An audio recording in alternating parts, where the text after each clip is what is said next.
ધર્મ અને કર્મ મૂડીના પ્રમાણમાં નફા નુકસાન વેચી લેતા એક પેઢીના ભાગીદારો છે. નીચેના હવાલા પરથી વાર્ષિક હિસાબ તૈયાર કરો. પહેલો હવાલો આખર સ્ટોક 21,000, જેમાં સ્ટેશનરી સ્ટોક 2,000 સામેલ છે. તો અંદર ચેક કરશો આપણે સ્ટેશનરી ખર્ચ, એના પર 2 નંબર. યંત્ર પર ઘસારો 10%, તો યંત્ર પર 2 નંબર. ત્રીજું 1,000 નું ઉધાર વેચાણ ભૂલથી ખરીદ પરતમાં નોંધાઈ ગયું, તો ખરીદી પર 3 નંબર. ખરીદી પર હોય તો દેવાદાર. પછી ખરીદ પરત એટલે કે માલ જમા બાજુ આપેલી છે માલ પરત ઉધાર, એના પર 3 નંબર. ખરીદી પર અસર હોય તો કોની પર અસર?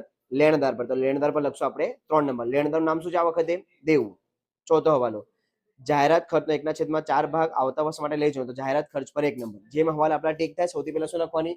મૂડી ખાતામાં જમા બાકી આગળ લાવ્યા 1,40,000 અને 1,20,000. પછી ચાલુ ખાતામાં ઉધાર બાકી અને જમા બાકી બંને બાજુ રકમ હોય, તો ઉધારમાં કોની છે આપણી પાસે? ધર્મની 17,000 અને કર્મની કઈ બાજુ? જમા બાકી. પછી ઉધારમાં શું લખ્યું આપણે? ઉપાડની રકમ આપણી પાસે ધર્મની 7,500 અને કર્મની 5,000 રૂપિયા. એના પછી શરૂઆતનો સ્ટોક કઈ બાજુ આવે? વ્યાપાર ખાતાની ઉધાર બાજુ. શરૂનો સ્ટોક રકમ ચેક કરી કેટલી છે આપણી એની પાસે? 15,000 રૂપિયા. એના પછી આપણે આપેલી છે ખરીદી, એ પણ ક્યાં આવે? વ્યાપાર ખાતે ઉધાર. 15 ના કોલમમાં લખશું ખરીદી 80,000. જેમ તમે ખરીદી લખો તાત્કાલિક લખવાની માઇનસ પર. શું લખવાની? માઇનસ પરત. તો લખશું અહીંયા માઇનસ પરત. ચલો ખરીદી શું હોય? ઉધાર. તો માલ પરત કઈ બાજુ હશે? જમા બાકીમાં. તો જમા બાકીમાં માલ પરત આપેલી છે આપણને 2,000 રૂપિયા. એના ઉપર છે હવાલો. હવે ચેક કરીએ હવાલા નંબર કયો હતો? એના પર 3 નંબર. 1,000 નું ઉધાર વેચાણ ભૂલથી ખરીદ પરત નોંધમાં નોંધાઈ ગયું. માલ પરત આપણે કરેલું 2,000 રૂપિયા. કુલ કેટલા છે અહીંયા? 2,000. આમાં ભૂલથી કેટલા લખાઈ ગયા? 1,000 રૂપિયા. તો ભૂલને સુધારવા માટે આમાંથી પૈસા કાઢવા પડશે આપણે. તો કાઢવા માટે સાઈન કોની હોય? તમે એમ વિચારો કે કોની હોય? માઇનસની. તમે માઇનસમાં માઇનસ કરો તો શું થઈ જશે? પ્લસ થઈ જશે. જ્યારે પણ પ્રશ્નમાં ભૂલ આપેલી, શું આપેલી હોય? ભૂલ. તો ચેક કરવાનું ભૂલ કોની ઉપર? જો માઇનસની ઉપર ભૂલ હોય તો સાઈન તમારે મૂકવાની પ્લસની. જો ભૂલ પ્લસ પર હોય, શાના પર ભૂલ હોય? પ્લસ પર ભૂલ હોય, તો નિશાની કોની મૂકવાની? માઇનસ પર. ભૂલ કરવા પર છે? પરત પર. કોના પર ભૂલ છે? પરત. તો પરતની સાઈન કઈ? માઇનસ. તો સુધારવા માટે શું કરવું પડશે આપણે? પ્લસ. શું કરવું પડશે અહીંયા? પ્લસ. વત્તા ભૂલથી લખેલ 1,000 રૂપિયા. ચલો સર કરીએ બાદ બાકી. 80 માંથી 2 ગયા તો 78,000 અને વત્તા 1,000 તો 79,000 રૂપિયા. અહીંયા શું કર્યું આપણે? પ્લસ. તો લેણદારમાં પણ શું કરવાનું? પ્લસ. તો ચેક કરીએ આપણે લેણદાર આપણી પાસે કેટલા? તો લેણદારની કઈ બાકી હોય? જમા બાકી. તો જમા બાકીમાં ચેક કરીએ લેણદારો 79,000 રૂપિયા. પેલી બાજુ શું કર્યું આપણે? પ્લસ. તો આ બાજુ પણ શું કરવાનું? પ્લસ. વત્તા ભૂલથી લખેલું 1,000 રૂપિયા. સરવાળો ભાર 80,000. ચલો આ પતી ગયું. એના પછી આપણને આપેલું છે માલ પરત જમા. અકની માલ પરત હોય? વેચાણની. જ્યારે આપણે વેચાણ લખશું ત્યારે સોલ્વ કરશું. એના પછી છે લેણું. લેણું એટલે શું થાય? દેવાદારું. લખશું આપણે અહીંયા દેવાદારું. ચલો દેવાદાર પણ કયો હવાલો? ત્રીજા નંબરનો. પેલા રકમ લખીએ લેણદારની રકમ. દેવાદારની રકમ 27,400. કયો હવાલો એના પર? પણ ત્રીજો કયો હવાલો હોય? વેચાણ વાળું. તો ચેક કરીએ આપણી પાસે વેચાણ કેટલી? તો વેચાણ પર હવાલો હતો. વેચાણની રકમ આપણી પાસે 1,20,000 રૂપિયા. તો વાંચી લે ફરીથી હવાલો ત્રીજા નંબરનો. 1,000 નું ઉધાર વેચાણ. આપણે ઉધારમાં માલ વેચ્યો હોય તો ભૂલથી ક્યાં લખાઈ ગયું? ખરીદીમાં. તો આ તો ભૂલ આપણે સુધારી ને. આ 1,000 રૂપિયા શાના હતા? વેચાણના. તો અમારે પ્લસ કરવાનું. વત્તા નોંધવાનું બાકી.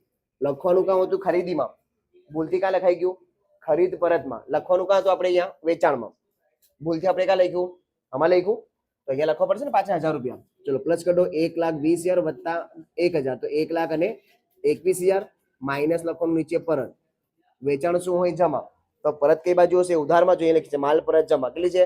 3,000 રૂપિયા. બાદ બાકી એમાંથી 3,000 રૂપિયા. તો 1,18,000. ચલો અહીંયા કેટલા પ્લસ કર્યા આપણે? 1,000 રૂપિયા. વેચાણમાં કઈ પણ વસ્તુ પ્લસ કરો તો દેવાદારમાં પણ પ્લસ. વત્તા નોંધવાનું બાકી 1,000 રૂપિયા. 27 ને 1 28,000. 28,400. તો એના પછી છે પગાર. પગાર આવે નફા નુકસાન ખાતે ઉધાર. તો લખશું આપણે પગાર. એના પર તારીખ છે તો રકમ લખવાની ઇનર કોલમમાં. રકમ છે 13,200. વાંચી લે તારીખ શું છે? તારીખ આપેલી છે આપણને. તારીખ 28/2/2017 સુધી. સીધું મતલબ થાય કે પગાર ફેબ્રુઆરી સુધી તમને પગાર આપી દીધી. કંપની ક્યારે બંધ થાય? 31/3 એટલે કે માર્ચના મહિનામાં. તો કેટલા મહિના બાકી રહી ગયા? 1 મહિનો બાકી. તફાવત કેટલા મહિનાની? 1 માસની. એટલે કે 1 માસની પગાર હજુ પણ ચૂકવવાની બાકી. તો આ જે પગાર આપેલી છે કેટલા મહિનાની પગાર આપેલી છે? 11 મહિના. કેટલા મહિનાની? 11 મહિનાની. તો આપણે 1 મહિને પગાર શોધ્યું હોય તો કુલ પગાર કેટલી આપણને? 13,200. કેટલા મહિનાની પગાર કુલ? 11 મહિનાની. કેમ ખબર પડી કે આ પગાર કેટલા મહિના સુધી આપી દીધી? ફેબ્રુઆરી સુધી તમને આપી દીધી. સુધી શબ્દ હોય ને તો ગણવાના. એપ્રિલ, મે, જૂન, જુલાઈ, ઓગસ્ટ, સપ્ટેમ્બર, ઓક્ટોબર, નવેમ્બર, ડિસેમ્બર, જાન્યુઆરી, ફેબ્રુઆરી. કેટલા મહિના થઈ ગયા? 11 મહિના. તો 11 મહિનામાં કેટલા આપ્યા? 13,200. તો 1 મહિનાના કેટલા? તો ભાગ્યા કેટલા કરવાના? 11. તો 13,200 ભાગ્યા 11 કરજો, આન્સર આવશે 1200. કેટલા આવશે? 1 મહિનાની પગાર કેટલી? 1200 રૂપિયા. કંપની ક્યારે બંધ થાય? માર્ચમાં. ફેબ્રુઆરીની પગાર તમને મળી ગઈ. 1 મહિનાની હજુ પણ બાકી તો શું આવશે? પ્લસ વત્તા ચૂકવાનું બાકી. ચૂકવાનું બાકી કેટલા રૂપિયા? 1200 રૂપિયા. પ્લસ કરી દો તો 14,400. કોઈ પણ વસ્તુ બાકી હોય તો બીજી એન્ટ્રી આવશે મૂડી દેવામાં. ચૂકવાનું બાકી પગાર. ચૂકવાનું બાકી પગાર 1200 રૂપિયા. ચાલો એના પછી આપણે છે યંત્ર. આપણી મિલકત ગણાય તો યંત્ર મિલકત ગણામાં. ચાલો રકમ ચેક કરી લઈએ. 71,760 રૂપિયા. 71,760. ચલો હવાલા નંબર હતો નંબર બીજો. યંત્ર પર 10% ઘસારો. કોઈ પણ મિલકત પર ઘસારો હોય તો ડાયરેક્ટ ઘસારો ગણવાનું નહીં. પહેલા ચેક કરવાનું કે ઉધાર બાકીમાં કે જમા બાકીમાં સેમ નામ આપેલું છે. તો જો આપેલું છે નીચે જો યંત્ર પર ઘસારો તો પહેલા પ્લસ કરવાનું વત્તા ઘસારો. ચેક કરી લઈએ કેટલો ઘસારો છે. તો ઘસારો તમને આપેલો છે 6,240. તો પ્લસ કરશું 6,240 તો આન્સર આવશે 78,000 રૂપિયા. કેટલા આવશે? 78,000. હવે માઇનસ કરવાનો હવાલો. માઇનસ ઘસારો કેટલા ટકા? તો 10%. કાર્યનું 10% આવશે 7,800. બાદબાકી બાર 70,200. મિલકતમાં ઘટાડો થાય તો આપણને નુકસાન ને મિલકતમાં વધારો થાય તો આપણને નફો. આ નુકસાન થઈ ગયું. તો યંત્ર નફા નુકસાન ખાતે ઉધાર. યંત્ર પર ઘસારો. ઘસારો આવી ગયો 7,800 રૂપિયા. ચાલો એના પછી તમને આપેલું છે મકાન. એ પણ આપણી મિલકત ગણાય. તો મિલકત ગણામાં મકાન 80,000 રૂપિયા. મકાન 80,000. પછી તમને આપેલી છે મજૂરી. મજૂરી આપે વ્યાપાર ખાતે ઉધાર 1,600 રૂપિયા. મજૂરી 1,600 રૂપિયા. ચાલો એના પછી તમને આપેલી છે વીમા પ્રીમિયમ. એ આવે નફા નુકસાન ખાતે ઉધાર. વીમા પ્રીમિયમ રકમ તમને આપેલી છે એની 1,800 રૂપિયા. હલો એના પછી તમને આપેલી છે આપેલ વટાવ. વટાવ આપો તો નુકસાન ને વટાવ મળે તો આપણને નફો. જો ઉધાર બાકીમાં હોય ને ફક્ત વટાવ આપેલો બાકી જો ને કઈ બાકી? ઉધાર. અહીંયા લખ્યું છે કે આપેલ તો ખોટ. ફક્ત વટાવ આપેલ તો કન્ફ્યુઝન એક્ઝામમાં. તો બાકી જો ને ઉધાર બાકીમાં હોય તો નુકસાન ને જમા બાકીમાં હોય તો નફો. તો ઉધારમાં લખશું આપણે આપેલ વટાવ. તો રકમ ચેક કરી લે. આપણી પાસે આપેલ વટાવ 3,200 રૂપિયા. એના પછી આપેલ છે આપણને લોન પર વ્યાજ. લોન પર વ્યાજ ક્યારે આવે? જ્યારે આપણી પાસે લોન હોય તો જ લોન પર વ્યાજ આવે. લોન નહીં હોય તો લોન પર વ્યાજ આવશે નહીં. તો પહેલા ચેક કરવાની લોન છે કે નહીં આપણી પાસે. તો લોન ક્યાં મળશે? હંમેશા જમા બાકીમાં. તો જમામાં ચેક કરો કોની લોન આપેલી છે? ધર્મની લોન. લોન હોય તો જ લોન પર વ્યાજ આવે. બરાબર ને? તમે ઘરમાં રહેતા હો તો ઘરનું ભાડું ભરો. તમે ઘરમાં નહીં રહો તો ભાડું ભરશો નહીં. તો લોન પર વ્યાજ ક્યારે આવશે? જ્યારે લોન હશે ત્યારે. તો ચેક કરવાનું જમામાં શાની લોન છે? ધર્મની લોન. તો લખવાની મૂડી દેવામાં ડી ની લોન એટલે કે ધર્મની લોન. એટલે આપેલી છે આપણને 30,000 રૂપિયા. આ ધર્મ કોણ છે? કંપનીનો ભાગીદાર. કંપનીનો ભાગીદાર તો કમ્પલસરી 6% વ્યાજ કાઢવાનું. તો કાઢીએ 30,000 ગુણ્યા 6% તો 1,800 આવી ગયું આખું વર્ષનું. જો તારીખ આપેલી તો મહિના ગણવાના. તારીખ નહીં આપેલી તો આખા વર્ષના કેટલા રૂપિયા આપવાના એને? 1,800 રૂપિયા. તો ઓલરેડી જો લોન પર વ્યાજ ચોપડીમાં તમને આપેલ છે. લોન પર વ્યાજ કેટલું આપેલ છે ચોપડીમાં? 1,200 રૂપિયા. તો પહેલા લખવાનું અહીંયા લોન પર વ્યાજ 1,200 રૂપિયા. લોન પર વ્યાજ 1,200. કુલ કેટલું આવ્યું આખા વર્ષનું? 1,800. 1,800 આપવાના છે. એમાંથી કેટલા અપાઈ ગયા? 1,200. તો આપવાના કેટલા બાકી? 600. તો વત્તા ચૂકવાનું બાકી. ચૂકવાનું બાકી 600 રૂપિયા. જેટલી રકમ અહીંયા આપણે પ્લસ કરું એટલી જ અહીંયા પ્લસ કરવાની વત્તા વ્યાજ 600 રૂપિયા. તો બહાર આવશે 30,600. ક્લિયર? ચાલો એના પછી તમને આપેલું છે ફર્નિચર. એ પણ આપણી મિલકત ગણાય. મિલકતમાં લખશું આપણે ફર્નિચર. એની રકમ આપેલી છે આપણને 87,000 રૂપિયા. 87,000. એના પછી આપણી પાસે સ્ટેશનરી ખર્ચ. કોઈ પણ પ્રકારનો ખર્ચ હોય ત્યાં આવશે નફા નુકસાન ખાતે ઉધાર. સ્ટેશનરી ખર્ચ. સ્ટેશનરી ખર્ચ એના પર હવાલો. રકમ લખશું આપણે અંદર 7,000 રૂપિયા. હવાલા નંબર ફર્સ્ટ. આખર સ્ટોક કુલ કેટલું છે? 21,000. જેમાં 2,000 સ્ટેશનરી સ્ટોક સામેલ છે. તો આપણે અલગ અલગ કરીએ ને. કુલ સ્ટોક કેટલો આપણી પાસે? 21,000. બે ભાગ પાડી દઈએ. 2,000 સ્ટેશનરીના અને 19,000 આપણા આખર સ્ટોકમાં. તો આખર સ્ટોક ક્યાં આવે? વ્યાપાર ખાતે જમા અને મિલકત લેણામાં. પહેલાની એન્ટ્રી આપણે કરી બરાબર ને. અહીંયા લખશું આપણે આખરી સ્ટોક, આખરનો સ્ટોક 19,000 અને બીજી નોંધ આવશે આપણી મિલકત લેણામાં આખરી સ્ટોક, આખરનો સ્ટોક 19,000 રૂપિયા. ચલો પહેલી આ એન્ટ્રી પડી ગઈ. બીજું હતું આમ કે 2,000 કોના છે? સ્ટેશનરીના. તો આ વર્ષે સ્ટેશનરી માટે આપણે ખર્ચ કેટલા કર્યા? 7,000. આ વર્ષ તમને હું કેટલા પૈસા આપું? 7,000 આપી દો કે ભાઈ તમે ખર્ચ કેટલા કરો? 7,000. પછી મેં તમને પાછળથી કીધું કે ભાઈ સ્ટેશનરીમાંથી 2,000 તમારે સ્ટોક રાખવાનો. સ્ટોકનો મતલબ થાય કે તમારે પૈસા બચાવવાના. કેટલા રૂપિયા બચાવવાના? 2,000 રૂપિયા. તો કુલ કેટલા ખર્ચા કરવા માટે મેં તમને આપ્યા? 7,000. મેં કીધું કે આમાંથી 2,000 રૂપિયા રાખી લો, આગલા વર્ષે આપણે ખર્ચા કરીશું. તો આ વર્ષે કુલ કેટલા ખર્ચા કરશો તમે? ફક્ત 5,000. તો બહાર કેટલા આવશે? બહાર કેટલા આવશે? 5,000. કુલ કેટલા આપ્યા? 7,000. એમાંથી મેં શું કીધું કે 2,000 રૂપિયા સ્ટોક રાખી લો. સ્ટોક એટલે કે તમે બચાવો પૈસા. એ ક્યારે યુઝ કરવાનું? આપણે નેક્સ્ટ યર યુઝ કરવાનું. તો 7,000 માંથી 2,000 બચાવવાના. તો આ વર્ષે કુલ કેટલા ખર્ચ કરવાના?